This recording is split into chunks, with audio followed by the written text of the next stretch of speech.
Hello and welcome, everybody. I am so delighted to have Maurice Jenkens with us. Maurice, thank you so much for agreeing to come on today. How are you? Thank you, Janine. I'm good. I'm happy to be here.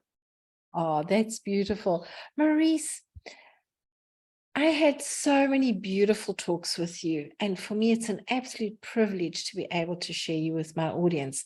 Please, can you introduce yourself? Tell them where you're from and in your life. How did you get to where you are offering people this beautiful offer that you have for them? Yes, well, thank you, Janine, for having me. The honor is mine, really. So speaking to you, having my conversations with you have been really, really rewarding. So I'm happy to be here. Yeah, my name is Maurice Jenkens. I'm living in Sweden. I'm from Holland. That's where I'm born. And my family and I are living in Stockholm today. What I'm doing for work is I'm helping my clients to get in touch with their intuition, and that is based on both science as well as training, coaching. And my background is sales. So when I started my own company in 2018, I started to train people on emotional intelligence in sales in different ways. Let's say that for the last 5 years, that has morphed into, well, emotional intelligence 2.0, really, which is like, is your inner knowing. Yes. And the more I have been working with my clients and with myself, the more I realize that the big differentiator in life, business, dealing with relationships, is your inner knowing. Yes. It's that simple, and yet sometimes hard. Many people are unaware that that inner knowing is actually our seventh sense. And for me, it's so important, especially with what I do as well.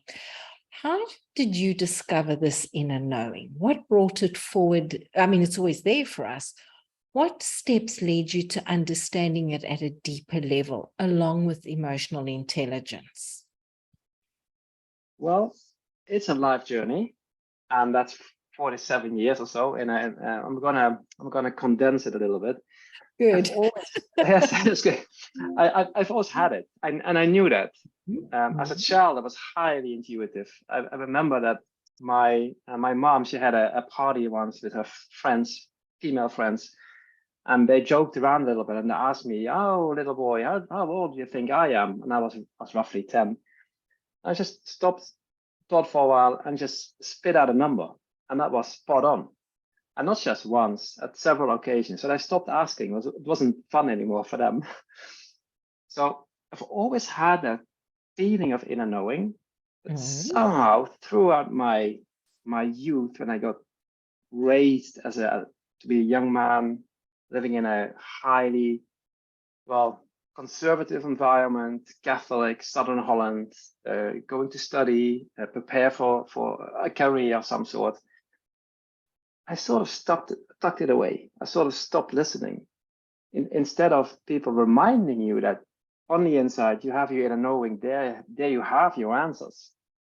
People started to teach me basically, think with your head, think data, logic only. So at some point, I just followed my left brain, the logic, and I ignored my right brain. And roughly when I was about 28, I crashed. I crashed at work. Yes. And it's very popular today to say I have a burnout, I need a time off. But if you crash for real, it's not cool. It's not fun. There's a lot of pain involved and uncertainty. That forced me, a period of roughly 9 to 12 months, that forced me to go inside. I had no other way to go. There was nobody that could help me. And that has been, well, at the time it was a catastrophe. Yeah. But it has put me on a journey of inner knowing. It has put me on a journey of following, listening in, like, what do I need? What do I want? What do I feel right now? Is this good for me? Whether it's something I eat, a person I hang out with, a decision in terms of career, that has slowly put me, and then I was about 28, I'm now 48. So that has been like a journey of 20 years that has put me where I am today. I've practiced my own intuition from discovering it out of need, out of crisis, to knowing it, but not doing anything with it, to actually do something with it and live it. Yeah. And I'm still learning, of course. Yes, I must say, when people tell me I've got it down to fine art and everything's done, I go, oh dear. So I'm so grateful that you spoke about you're still learning, you're still experiencing it. Could you share with our audience a little bit about the process you help your clients with and what it does for them and for their lives and the expansion of it? Yeah.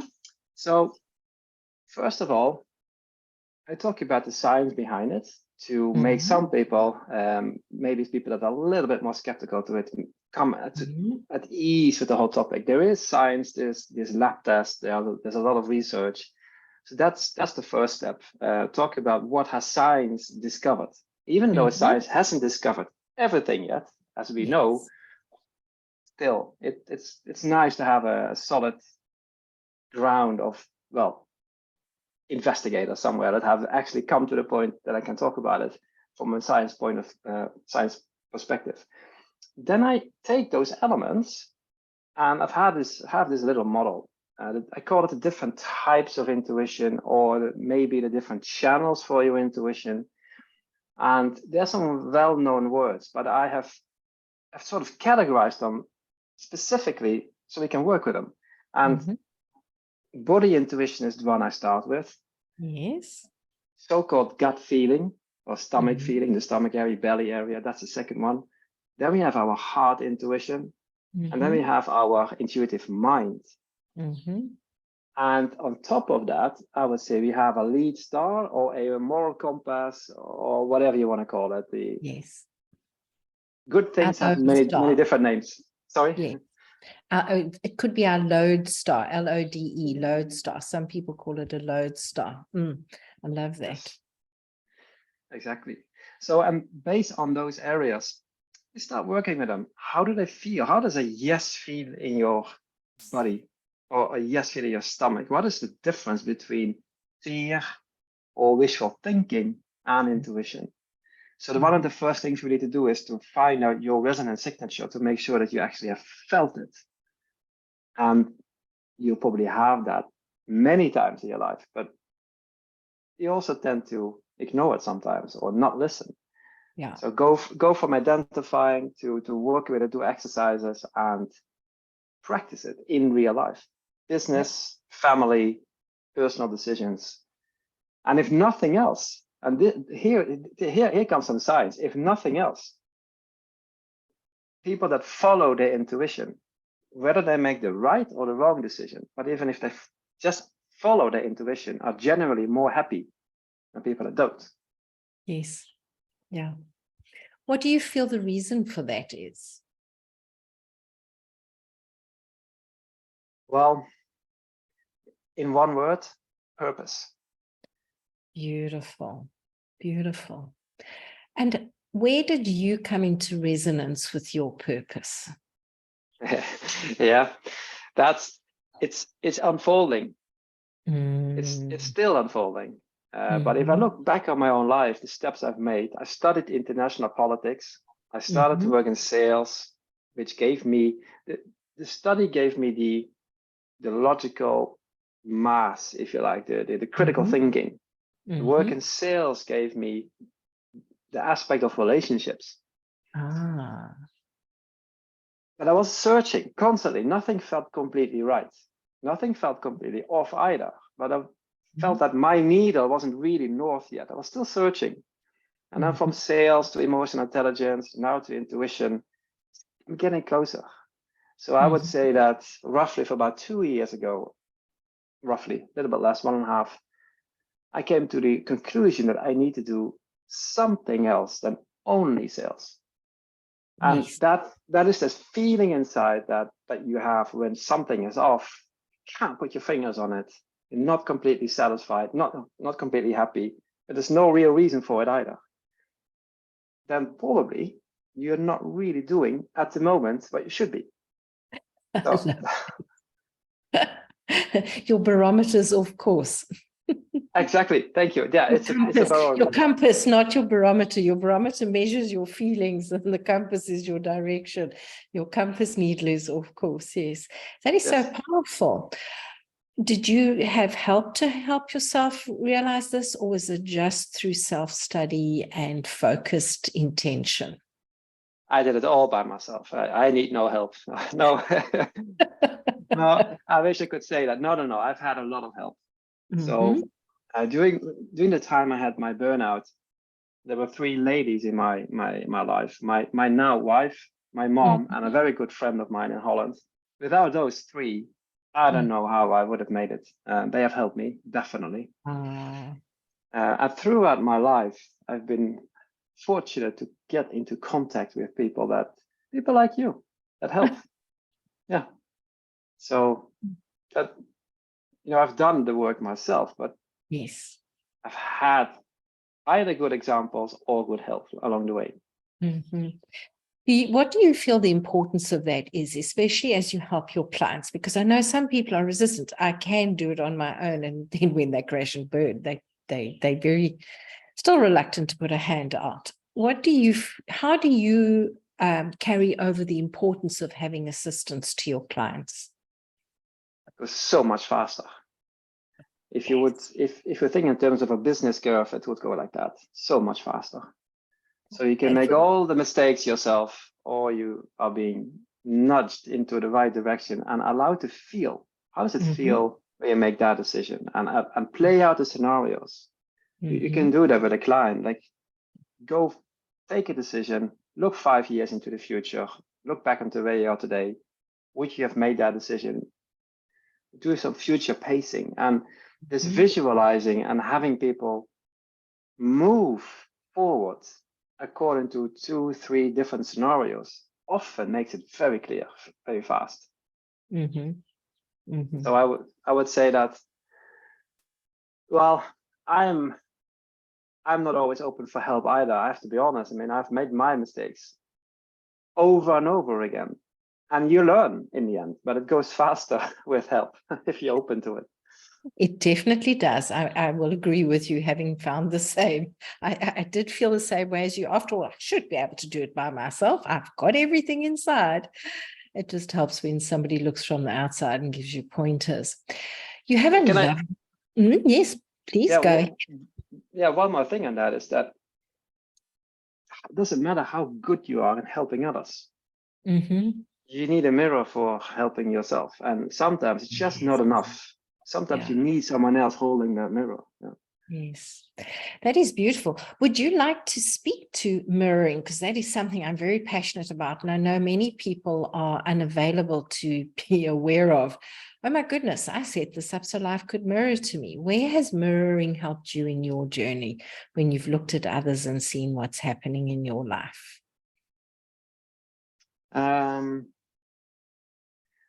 So if I understand the question correctly, have people held a mirror in front of me? Or have I seen stuff in others that... Both, yeah. Because both concepts are available to us. Yeah, well, the people that are closest to me, relatives and my wife, for example, I can see traits and actions or habits that pull my attention, and then I either think that's good or bad. Either I admire it or think, well, that's not so smart. But it tells me something about me, where I have my focus. So, and especially my wife is a very good mirror, because we are very similar sometimes. So if I get annoyed of something, if she does something that annoys me, it's actually very similar.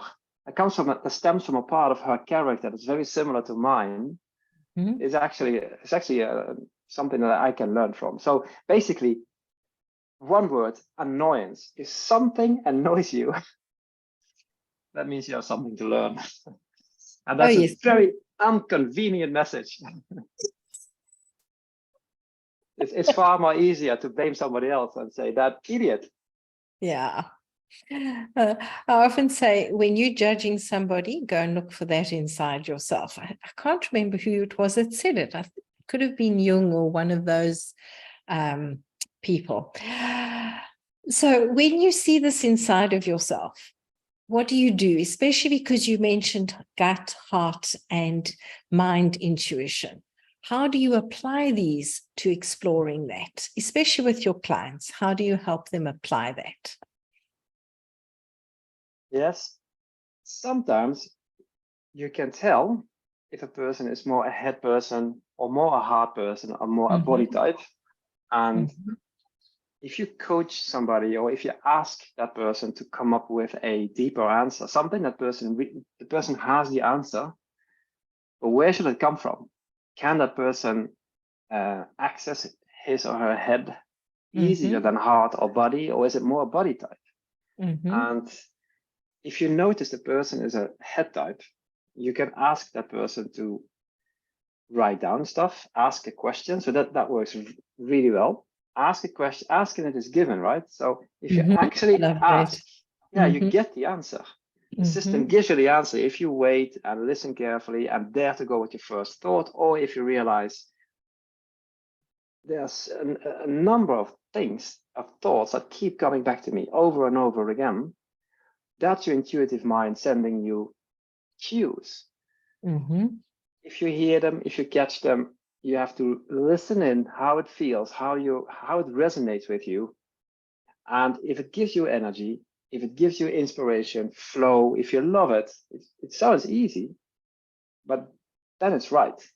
And if it drains you, if you are too scared for it, or if it makes you shrink, or if it takes your energy, that's a no. So ideas can, even though they can be wild, fantastic ideas, it can still put you off. So, and of course, if it's very clear, a yes or a no, then we don't need our intuition. It's so clear. But if it's not that clear, if the space between yes and no gets ever smaller until it's a gray area, we need to deep dive, head, heart, body, make decisions. How does it feel? Basically, toss a coin, basically. And if it's the wrong decision, you will feel it somehow. Definitely, especially if I often say it's not that it's right or it's wrong. There's just that there's a better path and there's a path that takes more energy. And I'm all for the one that uses less energy and gets us there faster. Maurice, if you look into your future, where do you, well, the future, not necessarily yours, from today's perspective, do you feel people are more open to emotional intelligence work, or is it still a work in progress for people to understand the importance of this with our intuition? Both, but I definitely see an increase in acceptance and in interest. So when I started this a couple of years ago, I felt like I had to make the case for personal growth for salespeople, for example. Nowadays, I have 4 modules in my sales trainings: social selling, closing the deal, the usual sales stuff. One model is called the emotional intelligence in sales. Beautiful. And that is the one that people like most. So there's an increase. But the other day, for about half a year ago or a year ago, I don't remember anymore, that there was one guy that sent me a direct message on LinkedIn after I have added a post on LinkedIn about emotional intelligence. And he gave me a direct message. If only someone could prove to me that it exists. And he was a sales director. Oh, my dear. What does it tell you if your sales director has no clue what emotional intelligence means? I mean, how does he steer his own salespeople, and how does he train them to approach their clients? Well, yeah, it's work in progress as well.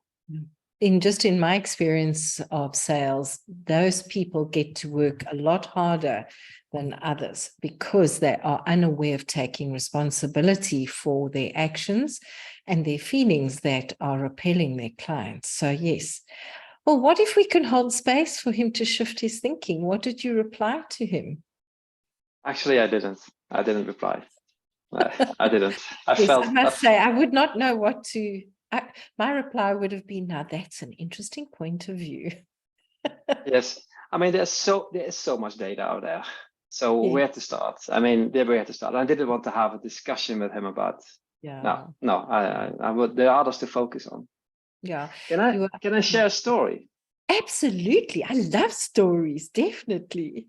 Yes, I don't know how much time we have left, but We stories have that. all the time in the world. Okay, good. I call it the story of three. I knew it. Three times I knew it. So Okay. when I was younger, a child of roughly 15, 16, 18, there somewhere, I was deep into football, soccer, Dutch football. I knew the teams, the players, and I knew exactly if those two teams are going to meet, who's going to win. And I often even knew how much to score. Wow. And it happened at some point that I knew that the favorite team would meet the number 2, the runner-up, and I just knew the runner-up is going to win with 2-0, no, 2-1. And I was right. So afterwards I said, I knew it. I was very proud of myself, almost cocky, like I knew that. But then I thought, why didn't you put any money on it? If you're so sure of yourself, right? If you're so cocky, if you're so cocky and so sure, why don't you put money on it then? Why don't you put your real hard-earned money on it? And of course I didn't, because somehow I didn't trust myself enough. Then a couple of years later, during in business, I knew something was going wrong. I knew a project was going to go wrong, but I didn't speak up. And afterwards, when the project had gone wrong, I went home and said, well, I knew it. But damn it, not cocky at all, just sad that I didn't speak up or that I didn't trust myself. And then fast forward even more years, roughly when I was 45 or something, roughly there, I saw a investment project at work going wrong. But I was new at the job and I couldn't really, I didn't have the arguments really, but I had if I wanted to, but I didn't dare to. But I did prepare backup projects. So when everybody saw that, when the people saw it going wrong and they were cutting off the original project, there were backup projects in place. So at least I did something with it. And this is something you can, if your inner knowing tells you very clearly, this is going south, you can actually act. That's where the power lays. Yeah. It is beautiful. It's like when people say to me, and this is a form of emotional intelligence that I've discovered. There's so much. I tell you, we could do another whole podcast just on what you shared there. When people say to me, oh, I have no control, I love how you've highlighted you do have control. You can put a backup plan in place. You can put other things, you can take other steps, because we always have control of our feelings and our thinking. And something that in my experience has come forward, if I may offer it to you. Yeah, sure. Very often we are shown things and then I ask, is this for me to know? Is this for me to do something about? Is this for me to tell the person? Is this for now? Is this for later?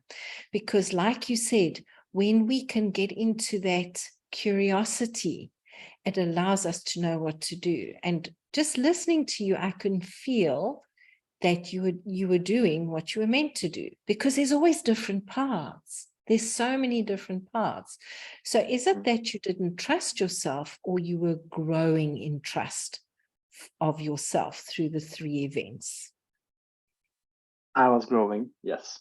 Yeah, definitely. You're right. You're absolutely right. So you can always, at least I feel, one can always see things a little bit negative, or like, that wasn't good enough, you could do better. But if you see the trend, it was going up. Yes. For sure. That is just so beautiful. Is there anything you can add to that for our audience, for them to be able to trust themselves? Yes, that's the 4th. I knew it. And that is actually acting on behalf of your intuition with authority. And if you don't have the data points, find them. And if you can't find the data points, then tell people honestly, I have a bad feeling about this. I can't prove it. I have a bad gut feeling about it for this and that reason, and I believe you should do something else. And it at least it clears your consciousness. So if it, and if things starting to go in a direction that you had expected, people will actually get more respect for you. Because one thing you could ask is like, if you are dealing with other people who are not really into intuition, they still often have a gut feeling. Like especially men, they say like, "Yeah, my gut tells me." Yeah. And honestly, you can ask somebody honestly, hand on your heart, do you really feel this is the right decision? No doubts. You know, it sets in motion inner work at that person to the extent possible at the time. How have you found your clients respond to that? Hand on your heart, tell me how you feel, because that is so valuable. Well, the ones I have done that with, that many, they are very, they're open. They are touched by it. So it's honesty. That's the central word. It's coming into integrity with their purpose, actually. Yeah. Yes. Yeah. Sure. Maurice, you have a really huge power there to help your clients with. Could you please leave our audience with just a special nugget that is dear to your heart and is expansive? That's expansive, like expanding. Yes, it helps expand their awareness. I have to think a little bit what I shall mention there. Well, I think I would stay with happiness. So there are many areas, but I would stay with purpose and happiness. So you can see your job in two different ways. Either it's a money-making machine that buys you happiness or buys you time, that's fine as well. Or you want to do something meaningful for real. Spend your life in a way that is meaningful, truly rewarding. And I feel, if anything, if I have any passion or any calling in life, it's helping others to be right on their passion, right on their purpose. That's really me. My whole body just relaxed when you said that. I can really feel you're in alignment with it. Yeah. I'm working hard on it myself, at least. You know what I'm feeling? It's not even that you're working hard on it. You're allowing it and you're receiving it. Just from our previous conversations, you are open to the expansion of the consciousness of it. And that, to me, is such a gift you give your clients, really. People, I really encourage you to connect with Maurice. He has so much to offer you. And so many people are afraid of that word sales. And yet that is what makes our businesses successful. So please reach out to Maurice. Maurice, again, from the bottom of my heart, thank you so much for coming and chatting and sharing with our audience. I really appreciate you so much. Yes, Jenny, thank you. As always, a very good call. People, I can talk for hours with Maurice because we always go from the one thing to the other. Thank you again. And people, I shall see you on the next episode. Bye-bye. Bye.